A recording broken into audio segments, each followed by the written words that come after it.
Bronze is one of the other most important alloys used in art, in coinage and in archaeology. We are in the realm of copper, and we already saw brass, that is copper plus zinc. Then we saw billon, that is copper plus silver, and then bronze is copper plus tin.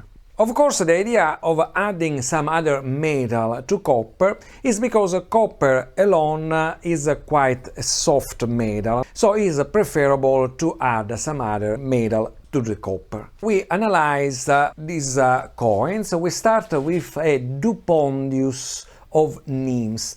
So this coin was struck in the 1st century by the Emperor Augustus. It's very famous because over here we see a crocodile. It's not a good sample because it's wore out, but this one is an example of this coin that is much well preserved. So we see a crocodile that is chained to a palm, recalls the conquest of Egypt by Augustus. When we have bronze in antiquity, the amount of tin is in the order of 5–15%, so it's quite a lot of this tin in the alloy. On the other hand, when we have modern brass, the amount is in the order of 4%. So here we have two examples of modern coins made in bronze. Let's look at the XRF spectra of these three coins. We start with the dupondius. We see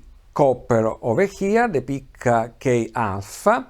Then we see the peak of tin over here, and also we see a lot of lead, which is normal at the time in Roman bronze because lead was used to increase the fluidity of this alloy, so to make better casting, in particular for the coins. On the other hand, when we analyze this other coin, a 5 cents made in Italy in 1938, this is a modern bronze because we see copper, we don't see any lead, and we see a tiny bit of tin, which is in the order of 4%. And we see that this other coin, for example, this is Poland 5 grozdy, dated 1938, in this case we have the same spectrum, so the same amount of copper over here and the same amount of tin over here.